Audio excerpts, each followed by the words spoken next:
में संदिग्ध अवस्था में पीजी छात्रा की मौत, परिजनों ने जताया हत्या की आशंका। नमस्कार, आप देख रहे हैं पब्लिक पावर न्यूज 24 और मैं हूं पीके शर्मा। पूर्णिया के मधुबनी टीओपी थाना क्षेत्र के सुखनगर स्थित एक किराए के निजी मकान में संदिग्ध अवस्था में एक पीजी की छात्रा की मौत हो गई।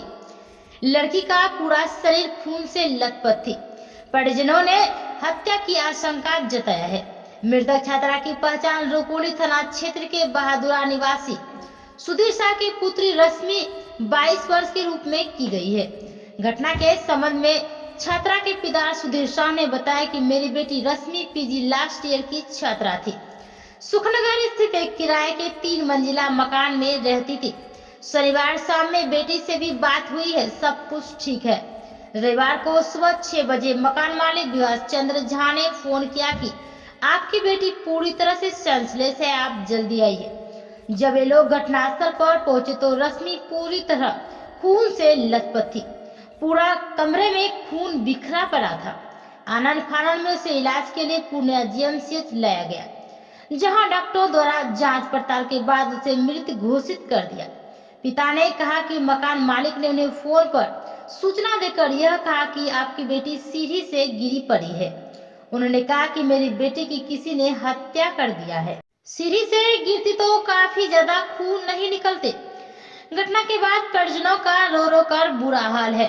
वही मृतका के रिश्तेदार ने बताया कि घटना की जानकारी मिलने के बाद घटनास्थल पर पहुंचे तो देखा कि जिस रूम में लड़की रहती थी वह वहां नहीं थी, वह सबसे नीचे गिरी पड़ी हुई थी। वही के कुछ लोगों ने बताया कि आप पहले रूम में जाकर देखिए कितना खून भरा हुआ है। जब जाकर देखे तो पूरा रूम खून से लथपथ था।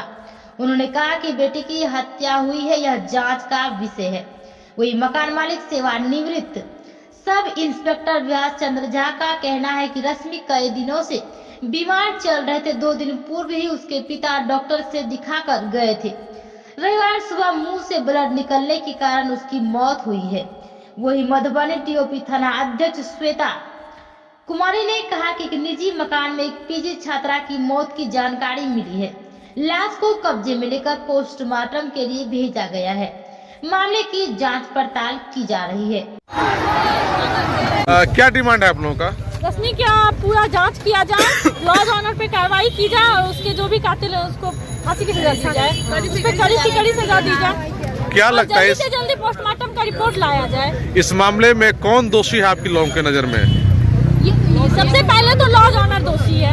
कैसे? क्योंकि बॉयज एंड गर्ल्स को दोनों को एक साथ लॉज में रखना ये कानूनी नहीं है। एक ही जगह ऊपर सीसीटीवी कैमरा नहीं है। लॉज ऑनर अगर अब्सेंट है तो उसे गर्ल्स को लॉज खाली करने के लिए बोल देना चाहिए था। इस तरह से गार्जियन को बता देना चाहिए था कि मैं नहीं हूँ। यहाँ तक कि गार्जियन के बारे में भी लॉज ऑनर को कुछ मालूम नहीं है। तो इस तरह से लापरवाही उसके मौत का नतीजा है। और सबसे बड़ी बात वो घर पे नहीं थी।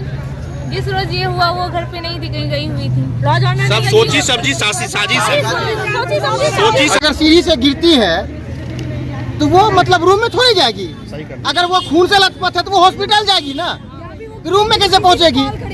आप ब्लड का क्वांटिटी देखे हैं 1.5 से 2 kg, मतलब जितना बॉडी में ब्लड होता है वो सारा निकला हुआ है। अब बोलते हैं बॉडी पे निशान नहीं है, कैसे निशान नहीं है? आज एक गांव से उठ करके बच्ची लोग आती है, पीजी करने के लिए आती है, पढ़ रही है और उस पे उसका मतलब मार दिया जाता है उसको। तो आपको क्या लगता है कि इसके लिए जिम्मेदार कौन है? जिम्मेदार लॉज ऑनर होंगे। वहाँ पे जो रह रहे हैं वो एक तो इसलिए बोल सकते हैं कि लड़का लड़की, ऊपर भी लड़का रह रहा है, नीचे भी लड़की रह रही है। कहाँ देखे आज तक देखे लॉज में कहीं लड़का लड़की एक साथ रहती है? पूर्णिया में जितना लॉज है, जितना सबको रजिस्टर होना चाहिए। सीसीटीवी का उत्तम व्यवस्था नहीं है। आप लॉज कैसे चला रहे हैं? लॉज संचालक जो होते हैं, संचालक जो होते हैं, एक तो यह बिना रजिस्ट्रेशन का लॉज कैसे चल रहा है? और गर्ल्स के लिए रूल रेगुलेशन सीसीटीवी कैमरा होना चाहिए। और ये जो मनमानी करता है पूर्णिया के लॉज ओनर सब, एक तो हाई रेंट के चलते परेशानी देता है छात्रों को। उसको महीना लगने से पहले उसको रेंट मांगा जाता है, उसको तंग किया जाता है, टॉर्चर किया जाता है। आज जो हत्या हुआ उसका सीसीटीवी कैमरा रहता है, उसका निगरानी में गार्ड रहता, एक लड़की मर्डर हो जाता, उसको पता नहीं चलता। और सुसाइड के बारे में जांच होना चाहिए। हम लोग उग्र आंदोलन करेंगे।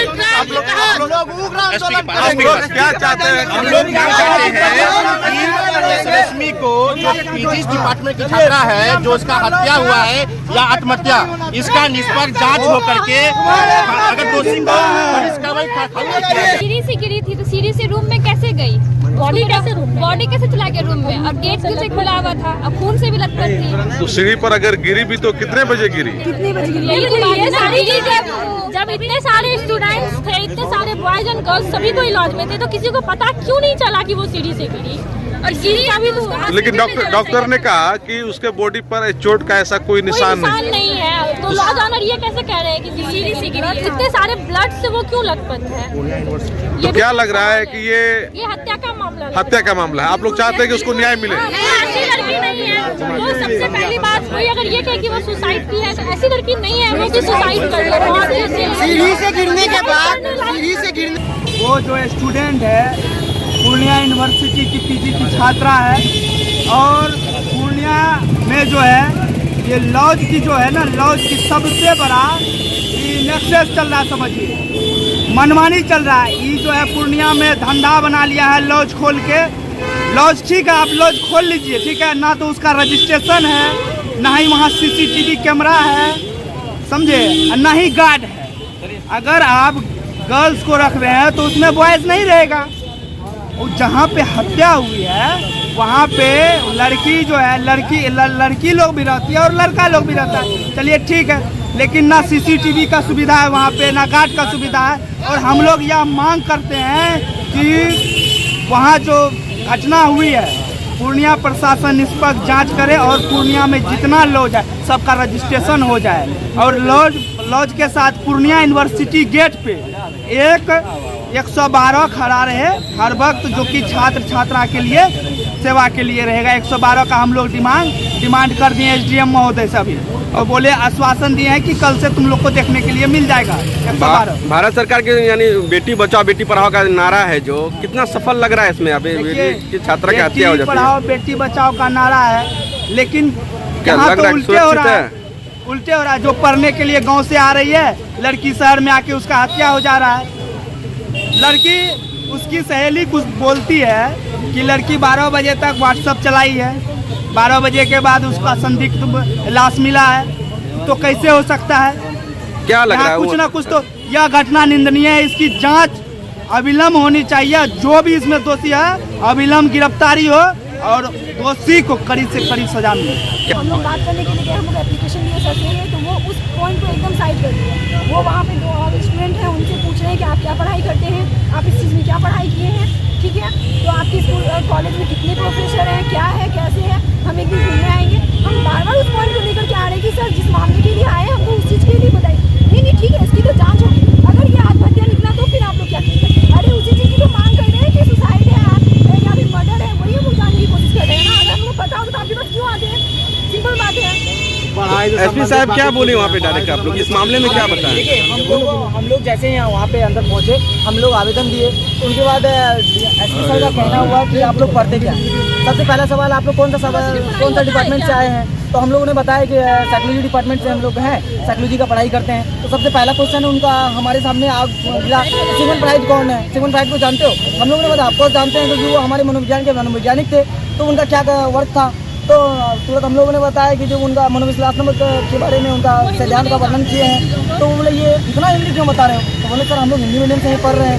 तो हिंदी मीडियम में क्या पढ़ रहे हो? अभी साइकोलॉजी का किस पढ़ाई हो रहा है? हम उसको बोले भी कि सर हमारे डिपार्टमेंट में जो अभी क्लिनिकल साइकोलॉजी की पढ़ाई हो रही है, उन्हें विश्लेषणात्मक सिद्धांत का वर्णन करना है, उन पर हम लोग टॉपिक लिख रहे हैं, उनके बारे में चर्चा कर रहे हैं। तो उन बातों को हम लोगों ने जैसे आवेदन दिया, उन बातों को डाइवर्ट कर दिया गया। दूसरा छात्र से पूछ लिया गया कि आप कौन सा सब्जेक्ट से हैं, क्या पढ़ते हैं? तो उन लोगों ने बता दिया कि हम पॉलिटिकल से है। तो who is the father of political? इन बातों से क्या मैटर करता है कि हम पॉलिटिकल के पिता कौन है या साइकोलॉजी के पिता कौन है, कब ये इनका कहाँ स्थापना किए गए, कब इनका लैब इंचार्ज बने, इन बातों को क्या मतलब है। अभी रश्मि का जांच करना चाहिए था। हम लोगों ने रश्मि का मैटर लेकर आया तो रश्मि के बारे में बात करना क्या चाहिए उस मैटर पे कोई भी बात हुई आप लोग से? बस हम लोगों ने फिर बार बार जब बातों को डाइवर्ट करने का प्रयास किया गया तो हम लोग बात किए कि सर इनके बारे में बताइए, तो बोला नहीं ये तो ले ही रहे हैं, इनके बारे में जांच होगा ही होगा। और क्या कहता है, तो आप लोग जो पढ़ते हैं थोड़ा ठीक से पढ़िए। अभी बिहार में नौकरी लेना आसान नहीं है। हम लोगों ने फिर से उनको डाइवर्ट किया कि देखिए सर नौकरी की बात नहीं है, बात यहाँ पे ये है कि रश्मि का मर्डर कांड के बारे में बात करना है और ये आत्महत्या लगता नहीं है। तो वो बोला कि पोस्टमार्टम रिपोर्ट आ जाने दो, उनके बाद ही बात करेंगे ये आत्महत्या है या क्या कहता है ये हत्या है। देखिए हत्या इसीलिए नहीं माना जा सकता है, अगर उनका ब्रेन हेमरेज होता। रूम मालिक का कहना था कि वो सीढ़ी पर से गिरी और उनका सेंसलेस हो गई। अगर वो ब्रेन हेमरेज से अगर डेथ हुई होती तो उनके रूम में ब्लड नहीं होता। सबसे पहले टॉपिक समझिए, अगर उनका हत्या नहीं होता तो वो जैसे ही सीढ़ी से गिरी और रूम मालिक को पता चला तो रूम मालिक सबसे पहले उसको हॉस्पिटल लेके जाता, जानकारी देता उनके पेरेंट्स को। लेकिन इनके द्वारा किया क्या गया, रूम मालिक के द्वारा बताया गया कि जो आपका बेटी सेंसलेस हो गया सीढ़ी से गिर के। जो हम लोगों ने पेपर में पढ़ा है, पेपर में दिया है, इनके बारे में हम लोगों को पता है। तो ये हम लोगों ने पढ़ा है कि वो सीढ़ी से गिरी और ब्रेन सेंसलेस हो गई। तो जैसे ही गार्जियन के पिता के द्वारा स्टेटमेंट दिया गया, उन्हें बताया गया कि आप हॉस्पिटल लेके जाइए, हम रुपौली से आने में हमको 1 से 1.5 घंटा लग जाएगा, तब तक आप हॉस्पिटल एडमिट कराइए। रूम मालिक के द्वारा कहा गया कि जो आप आइएगा तब लेके जाएंगे। जरा सा ये सोचिए कि अगर ये कहाँ से मानता लग रहा है अब ये आत्महत्या नहीं है और ये हत्या है। अगर मेरा नाम कोकिल कुमार है और हम पीजी 4th सेमेस्टर के छात्र हैं और रश्मि की सहपाठी हैं। पूर्णिया विश्वविद्यालय पीजी के एक छात्रा का मर्डर किया जाता है और पुलिस प्रशासन के द्वारा उसे बचाया जाता है। अभी तक उसका कोई भी कुछ बयान नहीं आया है उसका मर्डर क्यों हुआ है। हम सभी छात्र चाहते हैं, पूर्णिया प्रशासन से मांग करते हैं कि रश्मि कुमारी का मर्डर हुआ है, उसके कातिल को जल्द से जल्द ढूंढ के फांसी का सजा दिया जाए, नहीं तो हम लोग पूर्णिया में चक्का जाम करने का काम दिलचस्पी नहीं दिखाई इन मामलों में। उन्होंने कहा हाँ जांच तो होगी, उनके फैमिली आएंगे, उनसे फैमिली आएंगे तो फैमिली FIR करेंगे तो उनसे बातचीत होगी। आप लोग अपने पढ़ाई पे ध्यान दीजिए, पढ़ाई कीजिए। तो आप लोग बस हम लोगों के किताबी नॉलेज के बारे में पूछने लगे, बस इन पे कोई बातें नहीं हुई। इस बातों पर कोई जिस चीज़ के लिए हम लोग यहाँ आए उस चीज़ पे कोई डिस्कशन नहीं किया गया। हम लोगों की यही है कि SP ने कोई खास रिस्पॉन्स नहीं दिखाया।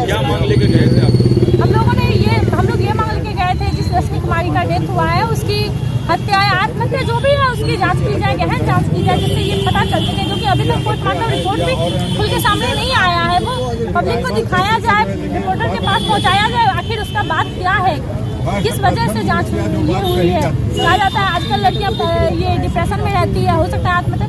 हम खुद से तो ये नहीं कह सकते हैं ना कि वो डिप्रेशन में है या नहीं है।